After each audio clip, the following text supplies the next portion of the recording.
जय हिंद दोस्तों, आप सभी का स्वागत है बीपीएससी योद्धा पे।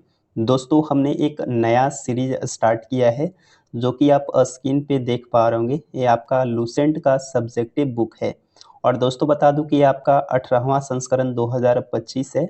मैं आपको बुक के माध्यम से भी दिखा रहा हूँ, आप देख पा रहे होंगे। ये लूसेंट सामान्य ज्ञान है और ये लूसेंट सामान्य ज्ञान आपके आने वाले जितने भी प्रतियोगी परीक्षाएं हैं उन सारे परीक्षाओं के लिए बहुत ही महत्वपूर्ण है।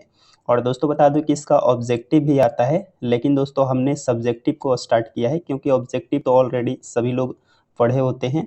आप देख पा रहे होंगे ये आपका सब्जेक्टिव बुक है। और दोस्तों बता दूं कि इस बुक का प्राइस क्या है, तो आप देख पा रहे होंगे इस बुक का जो प्राइस है ये आपका 285 रुपये है। बाकी दोस्तों इस पर डिस्काउंट होते हैं, तो लगभग आपको जो है ये बुक 200 के आसपास ये बुक मिल जाएगा। और दोस्तों ये बता दूं कि आपका 18वां संस्करण 2025 है और दोस्तों इससे पहले जो प्रथम संस्करण 2003 में आया हुआ था पहला संस्करण, और ये आपका 18वां संस्करण 2025 है। इस यानी कि हम बोल सकते हैं कि आपका लेटेस्ट और न्यू एडिशन है। और दोस्तों आप देख पा रहे होंगे ये आपका पेज दिया गया है। यहाँ से दोस्तों आप देखेंगे तो इसमें दोस्तों प्राचीन भारतीय इतिहास से स्टार्ट होते हैं। तो हमने क्या किया दोस्तों कि जो आपके सब्जेक्टिव बुक है, सब्जेक्टिव से हमने ऑब्जेक्टिव बनाया है। यानी कि जो आपका यहाँ पे आप देख पा रहे होंगे, ये दोस्तों आपका जो देख पा रहे होंगे ये आपका सब्जेक्टिव है, जो कि दोस्तों इस तरीके से आपके लिखे गए हैं। और हमने क्या किया है कि इस सब्जेक्टिव में से हमने ऑब्जेक्टिव जो है प्रश्न बनाए हैं और आपको दोस्तों पेज बाय पेज मिलेगा। यानी कि आपको डेली 2 से 3 पेज के जो ऑब्जेक्टिव प्रश्न रहेंगे वो प्रश्न आपको दिए जाएंगे और इसी चैनल के माध्यम से कराए जाएंगे। तो दोस्तों अगर आप सभी को वीडियो पसंद आए तो वीडियो को ज़रूर लाइक करें। और दोस्तों बता दो इसके अलावे अगर आप चाहेंगे तो दोस्तों इसका पीडीएफ आपको टेलीग्राम चैनल पे मिल जाएगा और टेलीग्राम का लिंक वीडियो के डिस्क्रिप्शन में दिया गया है। और इसके अलावा दोस्तों बता दूं कि अब अगर आप चाहेंगे कि लूसेंट का टेस्ट आप टेलीग्राम पर दें तो टेलीग्राम पर भी आप बोर्ड के माध्यम से जो है आप वहां पे टेस्ट दे सकेंगे। आपको डेली होमवर्क दिया जाएगा कि आप इतना पेज से इतना पेज तक आपको सब्जेक्टिव पढ़ना है, बाकी ऑब्जेक्टिव आपको एक निर्धारित समय दिया जाएगा। आप उस समय पर क्विज कर सकते हैं, यानी कि क्वेश्चन लगा सकते हैं। और दोस्तों मैं आपको दिखा दूं ये आपका सब्जेक्टिव है, आपने देख लिया। इसके बाद दोस्तों हमने इसको ऑब्जेक्टिव फॉर्मेट में बनाया है। आप देख पा रहे होंगे ये सारे ऑब्जेक्टिव आपके प्रश्न हैं। इसमें दोस्तों पेज नंबर 1 से 4 तक के प्रश्न हैं, यानी कि पेज नंबर 1 से 4 के बीच में जो भी आपके ऑब्जेक्टिव प्रश्न बन सकते थे वो सारे प्रश्न इसमें दिए गए हैं। टोटल दोस्तों आपके 100 प्रश्न हैं। ऐसे ही दोस्तों आपके अगले पेज आएंगे तो इसी चैनल पे आएंगे तो आप चैनल को ज़रूर सब्सक्राइब कर लेंगे और वीडियो पसंद आए तो वीडियो को ज़रूर लाइक करेंगे। तो चलिए हम स्टार्ट करते हैं प्रश्नों को।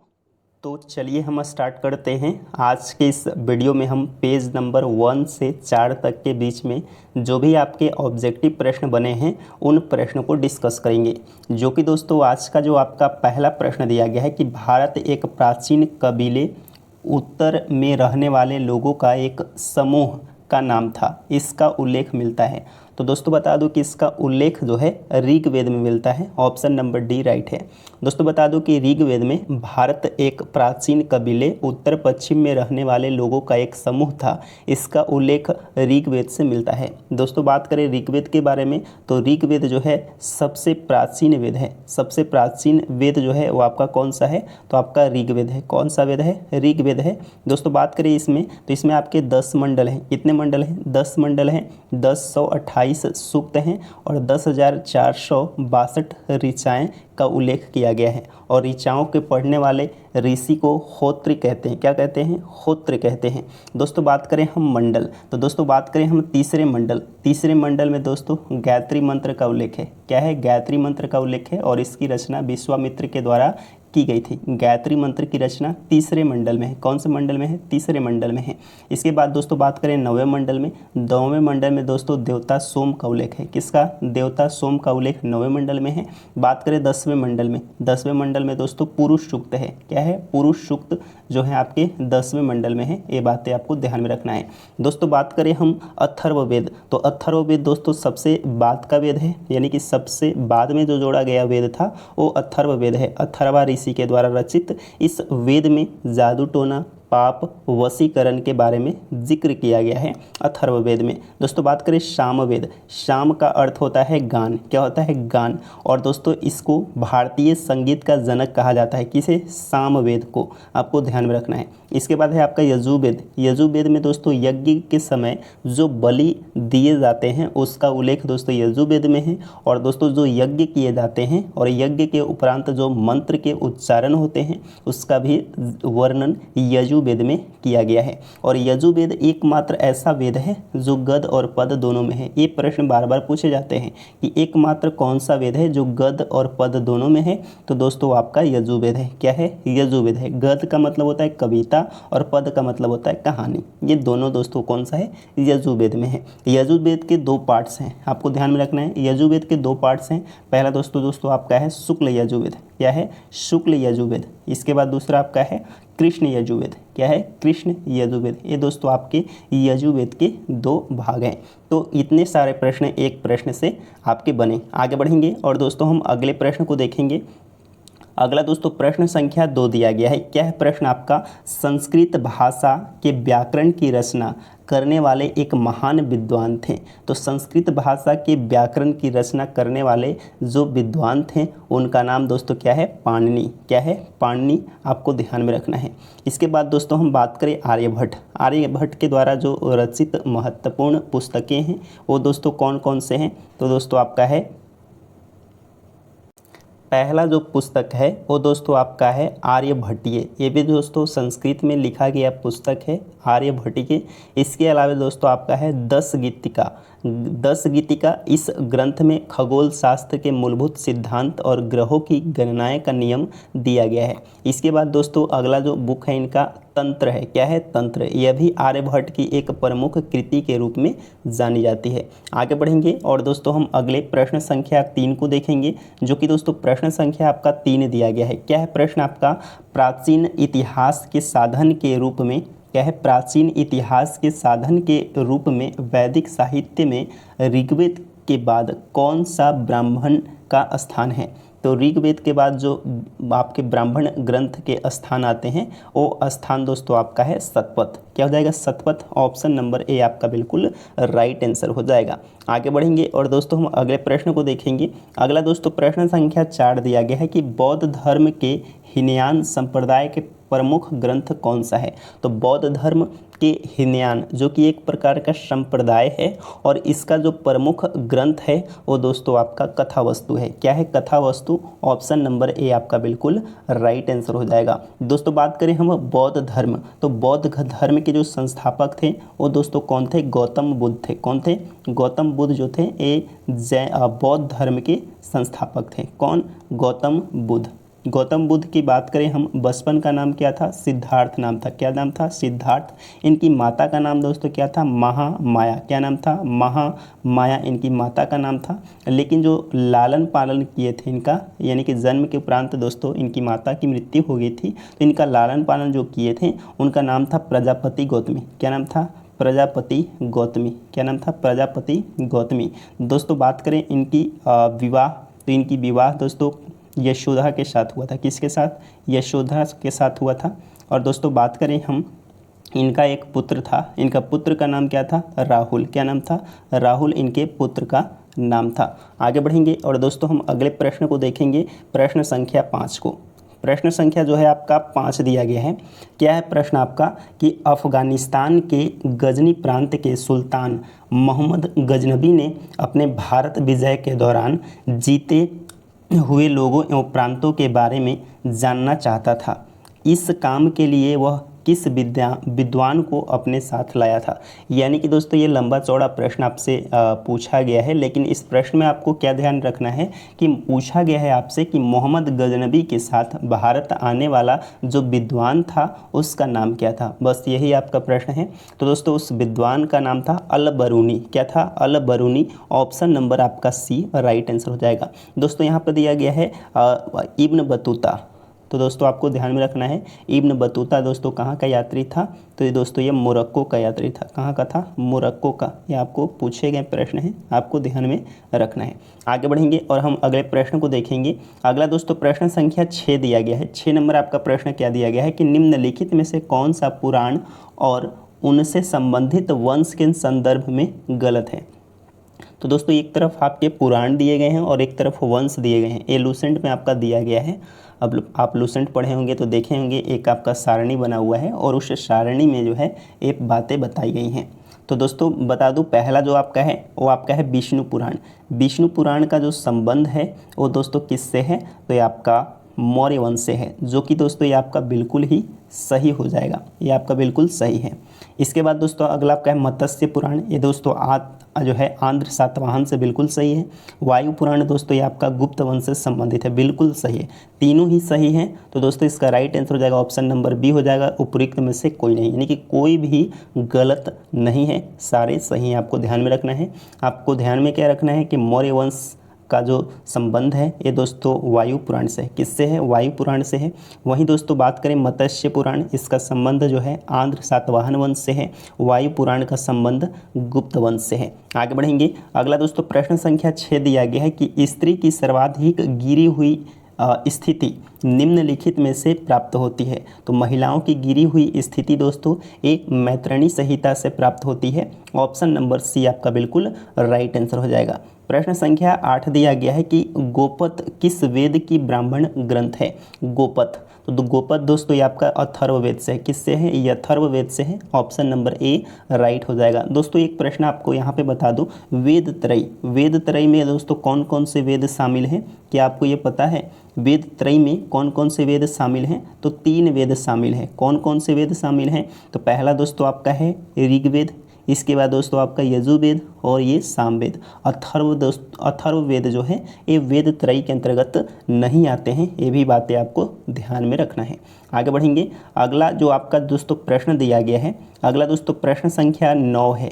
क्या है प्रश्न आपका? ऋग्वेद का सबसे बड़ा मंडल है। ऋग्वेद का सबसे बड़ा जो मंडल है वो दोस्तों कौन सा है? तो सबसे बड़ा जो मंडल है वो दोस्तों आपका 10वां मंडल है। क्या है? 10वां मंडल। ऑप्शन नंबर ए आपका बिल्कुल राइट आंसर है। और हमने दोस्तों बताया था कि ऋग्वेद में टोटल मंडलों की संख्या कितनी है? तो टोटल 10 मंडल हैं। कितने? 10 मंडल हैं। सूक्त कितने हैं? तो 1028 सूक्त हैं। ऋचाएँ की संख्या कितनी है? तो 10,462 ऋचाएँ हैं। और ऋचाएँ को पढ़ने वाले ऋषि को क्या बोलते हैं? होत्र बोलते हैं। दोस्तों हमने बताया था तीसरा मंडल में दोस्तों गायत्री मंत्र का उल्लेख है। किसका? गायत्री मंत्र का उल्लेख दोस्तों कौन से है? तीसरे मंडल में है। वहीं दोस्तों बात करें हम 8वें मंडल में, तो 8वें मंडल में क्या था? 9वें मंडल में दोस्तों देवता सोम का उल्लेख था। किसका? देवता सोम का उल्लेख था। और देवता सोम जो थे ये किसके देवता थे? तो दोस्तों ये वनस्पति के देवता थे। किसके? वनस्पति के देवता थे सोम। आगे बढ़ेंगे। अगला दोस्तों प्रश्न संख्या 10 दिया गया है। क्या है प्रश्न आपका कि निम्न में से किस वेद में 10 मंडल, 1028 सूक्त और 10,580 ऋचाएँ हैं? तो कहीं कहीं दोस्तों 10,462, कहीं आपको देखने को मिलेंगे 10,580। तो ये दोस्तों आपके ऋग्वेद में है। क्या है? ऋग्वेद में। ऑप्शन नंबर ए आपका बिल्कुल राइट आंसर हो जाएगा। सबसे प्राचीन वेद जो है वो कौन सा है? तो ऋग्वेद है। और सबसे बाद का जो वेद है वो दोस्तों अथर्ववेद है। भारतीय संगीत का जनक सामवेद को यज्ञ के समय जो बलि देने के समय जो उच्चारण मंत्र किए जाते हैं उसका उल्लेख यजुर्वेद में है। यजुर्वेद एकमात्र ऐसा वेद है जो गद और पद दोनों में है। आगे बढ़ेंगे। अगला आपका 11 नंबर प्रश्न दिया गया है कि निम्नलिखित में से किस वेद में साकल शाखा से जुड़ी एकमात्र जीवित शाखा है? साकल शाखा, तो दोस्तों ये किसकी शाखा है साकल शाखा? तो आपको पता होगा ऋग्वेद का। किसका? ऋग्वेद का है। ऑप्शन नंबर ए आपका बिल्कुल राइट आंसर हो जाएगा। आगे बढ़ेंगे। प्रश्न संख्या 12 दिया गया है कि सामवेद में कितने सूक्त हैं जो प्रायः ऋग्वेद से लिया गया है? सामवेद में पूछा गया। तो सामवेद में टोटल जो सूक्त हैं वो दोस्तों कितना है? तो टोटल आपका सूक्तों की जो संख्या हो जाएगा वो दोस्तों आपका 1810 हो जाएगा, जो कि प्रायः दोस्तों ये ऋग्वेद से लिया गया है। किससे लिया गया है? ऋग्वेद से लिया गया है। प्रश्न संख्या 13 दिया गया है कि किस वेद के पाठ्यकर्ता को उदात्री कहते हैं? क्या कहते हैं? उदात्री कहते हैं। तो दोस्तों सामवेद को। किसे? सामवेद। ऑप्शन ए राइट है। 14 नंबर आपका प्रश्न दिया गया है कि भारत में मनुष्य संबंधित पहला प्रमाण किस नदी घाटी में मिलता है। तो भारत में मनुष्य संबंधित पहला जो प्रमाण जो है ये किस नदी घाटी में मिलता है, तो ये दोस्तों नर्मदा घाटी में मिलता है। ऑप्शन नंबर ए आपका बिल्कुल राइट आंसर है। प्रश्न संख्या 15 दिया गया है कि किसके शासन काल में पहला स्मृति ग्रंथ यानी कि मनु स्मृति की रचना की गई थी। तो मनु स्मृति की रचना दोस्तों शुंग काल में किए गए थे, शुंग काल, जो कि ऑप्शन नंबर ए आपका बिल्कुल राइट आंसर है। आगे बढ़ेंगे और दोस्तों हम प्रश्न संख्या 16 को देखेंगे। प्रश्न संख्या जो है आपका 16 दिया गया है, क्या दिया गया है कि सर्वप्रथम दुर्भिक्ष की जानकारी देने वाला अभिलेख जो है वो कौन सा है। तो दोस्तों कौन सा अभिलेख हो जाएगा, तो दोस्तों इसका राइट आंसर हो जाएगा ऑप्शन नंबर डी सहगौरा अभिलेख। अभिलेखों का अध्ययन क्या कहलाता है दोस्तों, तो अभिलेखों का अध्ययन एपिग्राफी कहलाता है। क्या कहलाता है, एपिग्राफी अभिलेखों का अध्ययन कहलाता है। और दोस्तों बात करें हम अशोक का जो अभिलेख है वो सर्वप्रथम जो पढ़ा था वो दोस्तों जेम्स प्रिसम ने पढ़ा था। कौन पढ़ा था, जेम्स प्रिसम, आपको ध्यान में रखना है। प्रश्न संख्या 17 दिया गया है कि ऋग्वेद को पढ़ने वाले ऋषि को क्या कहते हैं। तो ऋग्वेद को पढ़ने वाले ऋषि को दोस्तों होत्र कहते हैं। क्या कहते हैं, होत्र। ऑप्शन नंबर आपका जो सी हो जाएगा इस प्रश्न का राइट आंसर हो जाएगा। दोस्तों बात करें हम अधर्यु दोस्तों कौन से वेद के पढ़ने वाले को बोलते हैं, तो अधर्यु दोस्तों यजुर्वेद के पढ़ने वाले ऋषि को अधर्यु कहते हैं। जो कि अगला आपका प्रश्न दिया गया था कि अधर्यु किस वेद के पाठ्यकर्ता को कहते हैं। तो दोस्तों इसका राइट आंसर हो जाएगा यजुर्वेद। क्या हो जाएगा, यजुर्वेद। 19 नंबर आपका प्रश्न दिया गया है कि मध्य पाषाण काल में सर्वप्रथम विंध्य क्षेत्र से लघु पाषाण उपकरण किसने खोजे थे।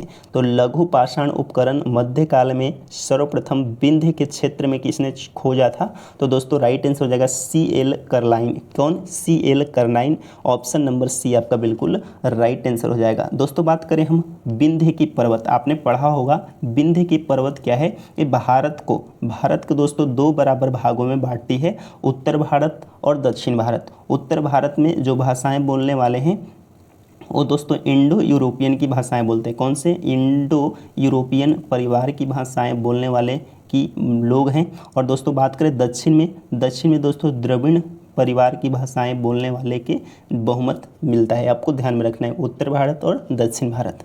अगला दोस्तों प्रश्न संख्या 20 दिया गया है। 20 नंबर आपका प्रश्न दिया गया है कि निम्नलिखित में से कौन सा ब्राह्मण ग्रंथ ऋग्वेद से संबंधित है। तो ऋग्वेद से संबंधित जो ब्राह्मण ग्रंथ है वो दोस्तों कौन सा है, ऐतरेय ब्राह्मण ग्रंथ है। कौन सा है, ऐतरेय ब्राह्मण ग्रंथ है। और दोस्तों कौन से ब्राह्मण ग्रंथ हैं, तो दोस्तों आपके ऋग्वेद के एक और है, कौस्तकी है। क्या है, कौस्तकी, आपको ध्यान में रखना है। 21 नंबर आपका प्रश्न दिया गया है कि शुक्ल एवं कृष्ण के रूप में दो ज्ञात संस्करण मिलता है। तो दोस्तों इसका राइट आंसर हो जाएगा ऑप्शन नंबर ए हो जाएगा यजुर्वेद में। यजुर्वेद में दो शाखाएं हैं जो कि दोस्तों पहला शुक्ल यजुर्वेद और दूसरा आपका कृष्ण यजुर्वेद है। और आपको पता होगा पक्ष जो होते हैं 15-15 दिन का वो आपका शुक्ल पक्ष और कृष्ण पक्ष होता है, जिसमें दोस्तों आपके शुक्ल पक्ष में जिसको हम बोलते हैं अंजोरिया और अंधेरिया। तो दोस्तों अंजोरिया शुक्ल यजुर्वेद को और अंधेरिया जिसमें दोस्तों आपके चंद्रमा छिपे हुए रहते हैं, अंधेरा होता है, उसे कृष्ण यजुर्वेद कहते हैं। प्रश्न संख्या 22 दिया गया है कि आरंभिक काल को क्या कहा जाता है। तो दोस्तों बता दो कि आरंभिक काल को पूरा पाषाण काल कहा जाता है। ऑप्शन नंबर सी राइट है। पूरा पाषाण काल में ही लोग नंगे रहते थे, शिकार करते थे, गुफाओं में रहते थे, आपको पता होगा। आगे बढ़ेंगे और दोस्तों हम अगले प्रश्न को देखेंगे। अगला दोस्तों प्रश्न संख्या जो है आपका 23 दिया गया है। 23 नंबर आपका प्रश्न क्या है कि ऋग्वेद के 8वें मंडल में को हस्तलिखित ऋचाओं को क्या कहा जाता है। तो खील कहा जाता है। क्या कहा जाता है, खील। ऑप्शन बी राइट है। 24 नंबर आपका प्रश्न है चीनी यात्री फाहियान किसके शासन काल में भारत आया। तो दोस्तों फाहियान जो आया था ये दोस्तों चंद्रगुप्त द्वितीय के शासन काल में आया था। किसके शासन काल में, चंद्रगुप्त द्वितीय के शासन काल में फाहियान आया था। दोस्तों इसके बाद दोस्तों बात करें हम वेनसांग दोस्तों किसके शासनकाल में आया था, तो ये हर्षवर्धन के शासनकाल में आया था। एक चीनी यात्री और था इतिसंग भी आया था। इसके बाद फाहियान आया, वेनसांग आए। आगे बढ़ेंगे। अगला दोस्तों प्रश्न संख्या 25 दिया गया है। 25 नंबर आपका प्रश्न है कि रॉबर्ट ब्रूस फुट ने मद्रास के पास किस स्थान से पहला हैंडेक्स प्राप्त किया था? पहला हैंडेक्स प्राप्त किया था रॉबर्ट ब्रूसफुट मद्रास के किस स्थान से, ये पूछा गया है। तो दोस्तों ये आपका पलवरम था। कौन था? पलवरम। ऑप्शन नंबर सी आपका बिल्कुल राइट आंसर हो जाएगा। आगे बढ़ेंगे और दोस्तों अगले प्रश्न को देखेंगे। 26 नंबर आपका प्रश्न दिया गया, तहकीक ए हिंद किताब उल हिंद किसकी कृति है? ये दोस्तों दो पुस्तकें हैं, तहकीक ए हिंद और किताब उल हिंद। ये दोस्तों किसकी कृति है, यानी कि किसके द्वारा इसकी रचना की गई है? तो इसकी रचना अल-बरूनी के द्वारा की गई थी। ऑप्शन नंबर ए आपका बिल्कुल राइट आंसर हो जाएगा। इब्न बतूता कहाँ का यात्री था? मोरक्को का। प्रश्न संख्या 27 दिया गया है कि हेरोडोटस ने अपनी पुस्तक हिस्टोरिका में किस शताब्दी ईसा पूर्व के भारत फारस के संबंध का वर्णन किया है? तो कौन से सदी का? तो दोस्तों इसका राइट आंसर हो जाएगा 5वीं सदी का। ऑप्शन नंबर डी राइट है। और हेरोडोटस को इतिहास का पिता भी कहा जाता है, फादर ऑफ हिस्ट्री हेरोडोटस को कहा जाता है, क्योंकि दोस्तों इतिहास को सुव्यवस्थित तरीके से जो सर्वप्रथम जो पुस्तक लिखा हिस्टोरिका, इसलिए दोस्तों इन्हें इतिहास का पिता कहा जाता है। प्रश्न संख्या 28 दिया गया है कि किस वेद में ब्रह्म का उल्लेख तो है किंतु आत्मा का नहीं है? तो दोस्तों इसका राइट आंसर हो जाएगा ऋग्वेद में। क्या हो जाएगा? ऋग्वेद में। ऑप्शन डी राइट है। दोस्तों यहाँ पे दोस्तों और मैं बता दूं, वेदों की संख्या कितनी है आपसे पूछा जाता है। वेदों की संख्या कितनी है? 4 वेद हैं। वहीं दोस्तों बात करें वेदांगों की संख्या कितनी है? तो 6 वेदांग हैं, शिक्षा, ज्योतिष, कल्प, व्याकरण, निरुक्त और छंद। वहीं दोस्तों बात करें पुराणों की संख्या, पुराणों की संख्या दोस्तों 18 है। क्या है? 18 दोस्तों पुराणों की संख्या है। वहीं दोस्तों हम बात करें उपनिषदों की संख्या, उपनिषदों की संख्या दोस्तों कितनी है? 108 उपनिषद हैं, जिसमें मूल रूप से 13 को माने जाते हैं। ये आपको ध्यान में रखना है। अब दोस्तों यहाँ पे 18 आया है। आप सभी को पता होगा कि महाभारत का जो युद्ध चला था वो टोटल 18 दिन तक चला था। कितना दिन तक? 18 दिन तक चला था। अगला दोस्तों प्रश्न संख्या 29 दिया गया है। क्या है प्रश्न आपका? पृथ्वी सूक्त किस वेद का प्रतिनिधि सूक्त माना जाता है? पृथ्वी सूक्त। तो दोस्तों इसका राइट आंसर हो जाएगा अथर्ववेद। क्या हो जाएगा? अथर्ववेद। ऑप्शन नंबर बी आपका बिल्कुल राइट आंसर है। आगे बढ़ेंगे और दोस्तों हम अगले प्रश्न संख्या 30 को देखेंगे। प्रश्न संख्या जो है आपका 30 दिया गया है। क्या है प्रश्न आपका कि सूक्तों में सबसे प्राचीन किस धर्म सूक्त को माना जाता है? सबसे प्राचीन जो सूक्त है वो दोस्तों आपका है गौतम धर्म सूत्र। क्या है? गौतम धर्म सूत्र।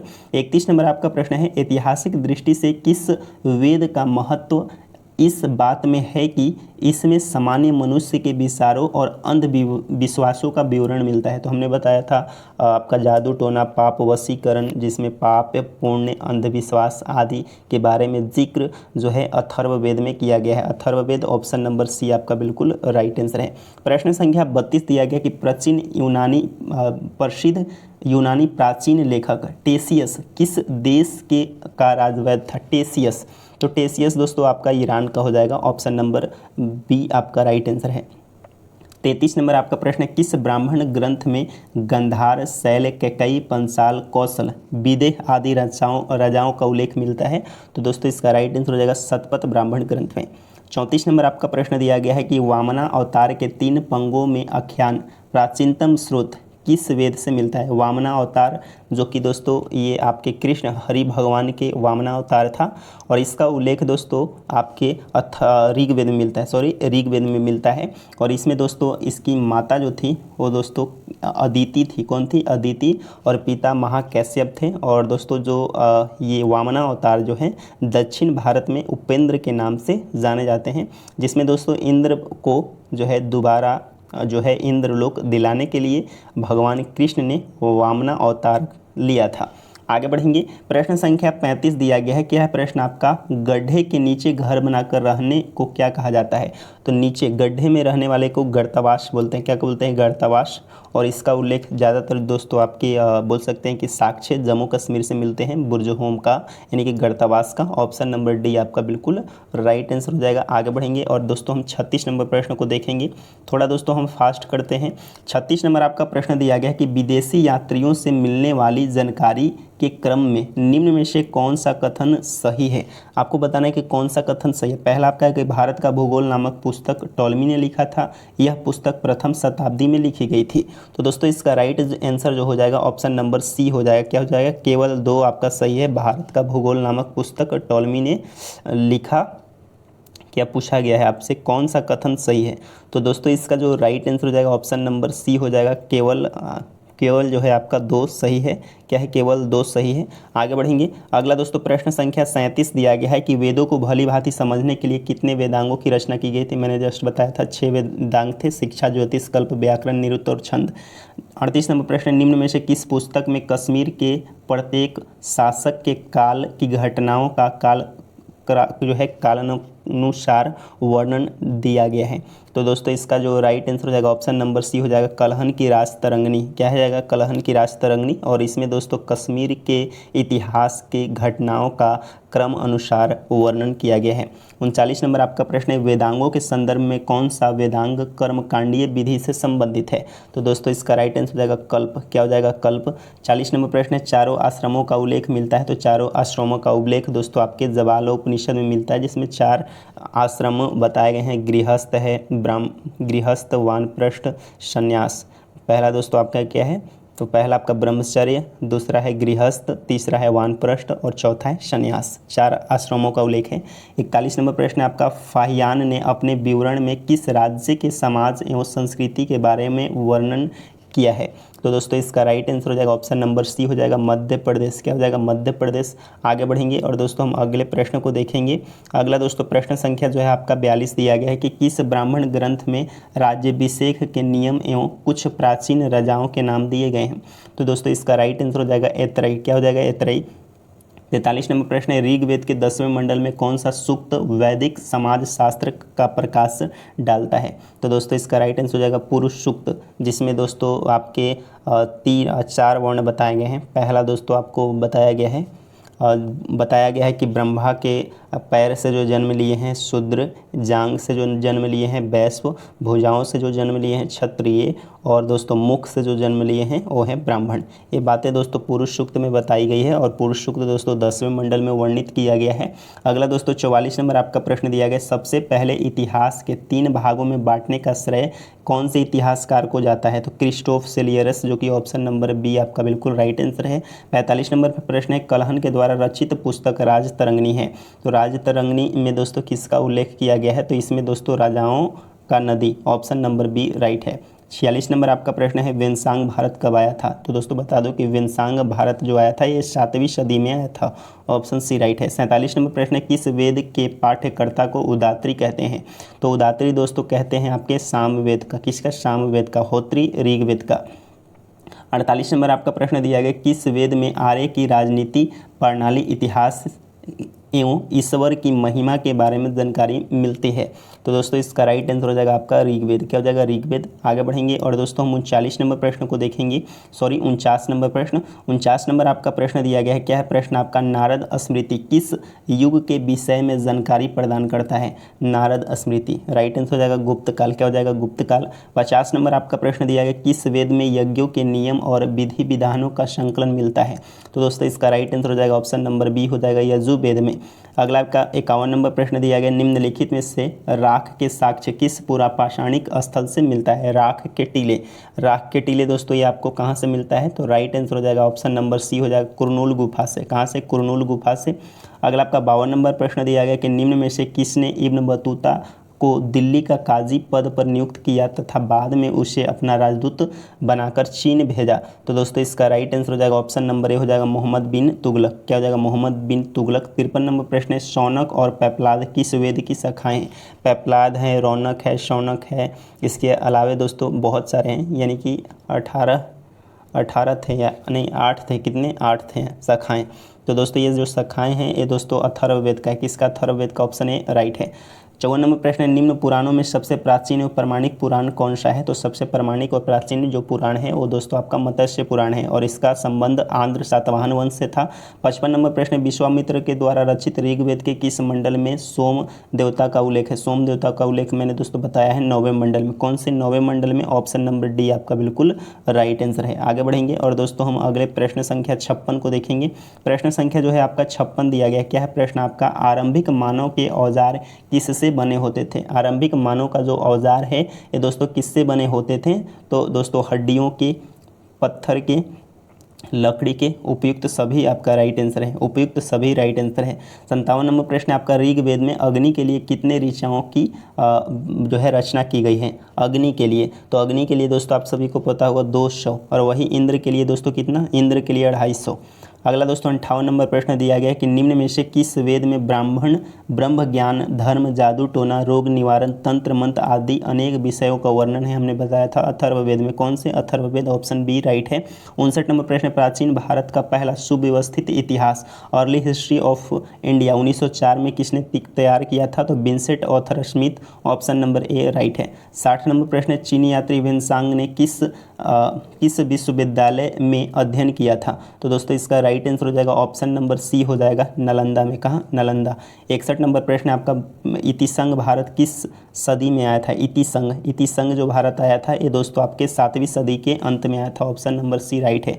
62 नंबर प्रश्न जातक कथाओं का संकलन निम्नलिखित में से किसके द्वारा जो है किया गया है? जातक। तो दोस्तों इसका राइट आंसर हो जाएगा ऑप्शन नंबर डी हो जाएगा। क्या हो जाएगा? बौद्ध अनुयायियों के द्वारा, ऑप्शन डी राइट है। आगे बढ़ेंगे। अगला दोस्तों प्रश्न संख्या जो है आपका 63 दिया गया। 63 नंबर प्रश्न आपका है कि ऋग्वेद में कौन सा मंडल सूर्य देवता को समर्पित प्रसिद्ध गायत्री मंत्र है? तो आप सभी को पता होगा ये तीसरे मंडल में है। तीसरे मंडल ऑप्शन नंबर जो है आपका तीसरे मंडल में है, ऑप्शन नंबर डी आपका बिल्कुल राइट आंसर हो जाएगा। अगला दोस्तों 64 नंबर आपका प्रश्न दिया गया गद और पद वाले वेद हैं? तो मैंने बताया था Yajurveda, option number D right है। 65 नंबर आपका प्रश्न है कौटिल्य का अर्थशास्त्र मौर्य वंश के राज व्यवस्था की विस्तृत जानकारी देता है। कौटिल्य का अर्थशास्त्र यह कितने अधिकरणों में विभाजित है? तो ये दोस्तों कितने अधिकरणों में विभाजित है आप सभी को पता होगा, ये टोटल 15 अधिकरणों में विभाजित है, ऑप्शन डी राइट है। 65 नंबर आपका प्रश्न दिया गया है कि शुक्ल एवं कृष्ण के रूप में 2 ज्ञात संस्करण मिलते हैं, शुक्ल और कृष्ण। दोस्तों यजुर्वेद की 2 शाखाएं थे, यजुर्वेद, ऑप्शन नंबर ए आपका बिल्कुल राइट आंसर है।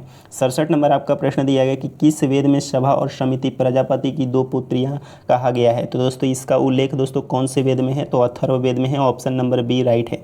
68 नंबर आपका प्रश्न दिया गया है कि निम्नलिखित में से कौन सिकंदर के साथ भारत में नहीं आया था? ओनोसिक्रेटस आया था, अरिस्टोबुलस आया था, निर्याकस आया था, लेकिन डाइमेकस नहीं आया था, ऑप्शन नंबर सी आपका बिल्कुल राइट आंसर है। 69 नंबर आपका प्रश्न दिया गया है, क्या है प्रश्न आपका? निम्न में से किस काल का लिखित साक्ष्य उपलब्ध केवल पुरातात्विक साक्ष्य उपलब्ध हैं, यानी कि लिखित साक्ष्य उपलब्ध नहीं है?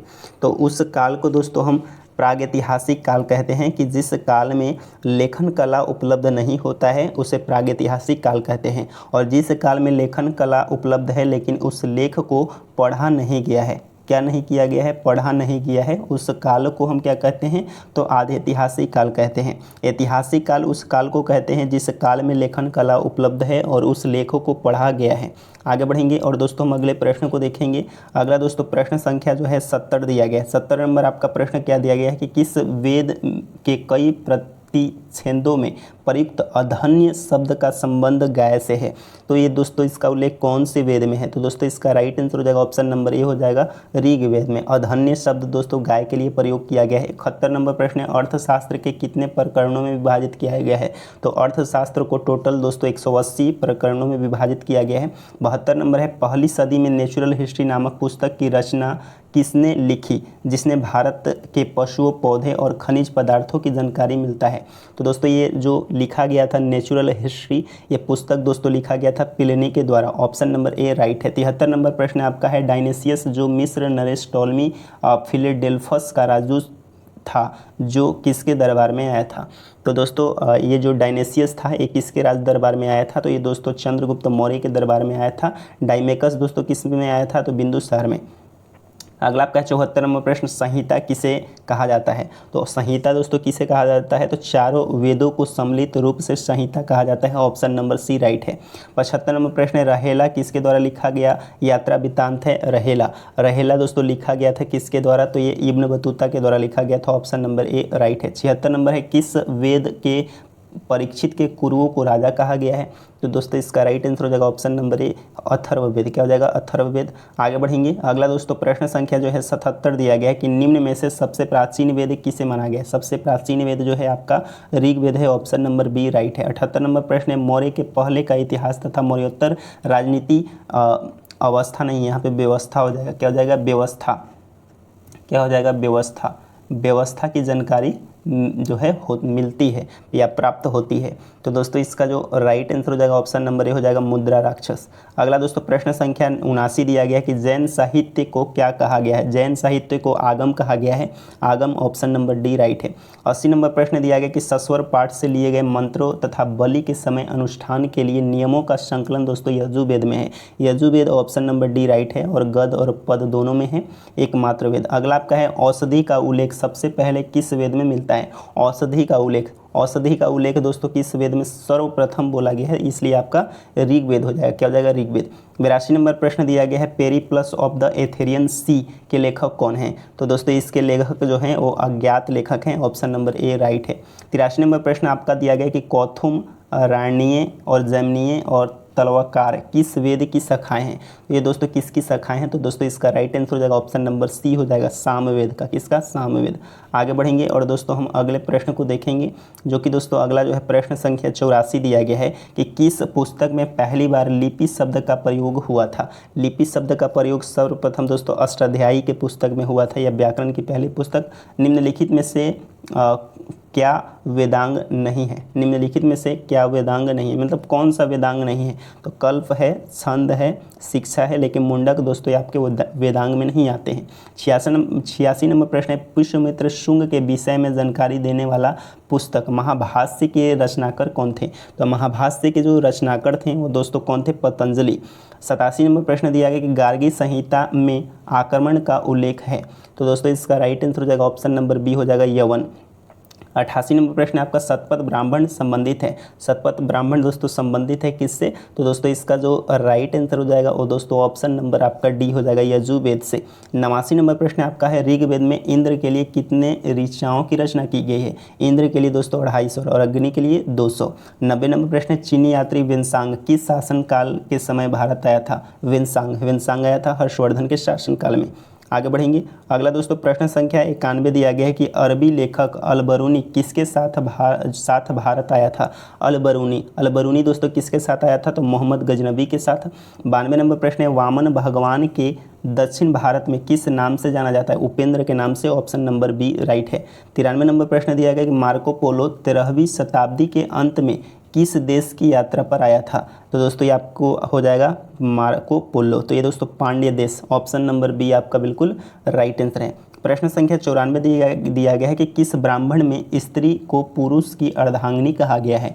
तो दोस्तों आपका ऐतरेयी ब्राह्मण हो जाएगा, ऐतरेयी ब्राह्मण, जो कि दोस्तों ऑप्शन नंबर कौन सा है, तो ऑप्शन नंबर आपका सी हो जाएगा, सॉरी शतपथ ब्राह्मण में दोस्तों बताया गया है। किसमें, शतपथ ब्राह्मण ग्रंथ में बताया गया स्त्री को पुरुष की अर्धांगिनी। 95 नंबर आपका प्रश्न दिया गया ऐतरेयी कौस्तुकी किस वेद की ब्राह्मण ग्रंथ है। तो ये दोस्तों आपका ऋग्वेद का, Rigveda option number B right है। 96 नंबर प्रश्न दिया गया सामाजिक और सांस्कृतिक दृष्टि से किस पुराण का काफ़ी महत्व है जिसमें राजतंत्र के साथ साथ कृषि संबंधित विवरण भी दिया गया है। तो दोस्तों इसका राइट आंसर हो जाएगा ऑप्शन नंबर बी हो जाएगा, अग्नि पुराण। अगला दोस्तों 97 नंबर प्रश्न दिया है कर्मकांडीय बलिदान विधि से संबंधित वेद कौन सा है। तो बलिदान दोस्तों बताया था यजुर्वेद, ऑप्शन नंबर सी आपका बिल्कुल राइट आंसर है। आगे बढ़ेंगे और दोस्तों हम प्रश्न संख्या 98 को देखेंगे। प्रश्न संख्या 98 दिया गया कि भारत आए निम्नलिखित यात्रियों का सही क्रम कौन सा है। सही क्रम दोस्तों कौन सा है आपसे पूछा गया। सही क्रम दोस्तों हो जाएगा आपका पहला दोस्तों वेनसांग हो जाएगा, पहला दोस्तों आपका वेनसांग हो जाएगा। इसके बाद अगर दोस्तों इसको देखेंगे एक बार, तो दोस्तों पहला जो आया था, पहला दोस्तों फाहियान आया था। कौन आया था, फाहियान।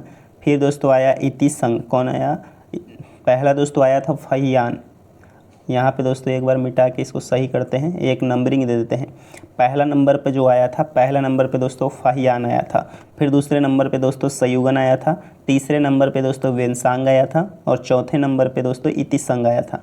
आपको ध्यान में रखना है, पहले नंबर पे फाहियान, दूसरे नंबर पे सयुगन, तीसरे नंबर पे वेनसांग और चौथे नंबर पे दोस्तों इतिसंग आया था। 99 नंबर आपका प्रश्न दिया गया कि चातुर्ण्यम समाज की कल्पना का आदि स्रोत ऋग्वेद के 10वें मंडल में वर्णित किस सूक्त में है। तो दोस्तों आप सभी को पता होगा चातुर्ण्यम समाज, जिसमें 4 वर्ण बताए गए थे, पुरुष सूक्त में, ऑप्शन नंबर बी राइट है। 100 नंबर आपका प्रश्न दिया गया है, क्या प्रश्न आपका किस वेद में किसी भी विशिष्ट ऐतिहासिक घटना का वर्णन नहीं मिलता है।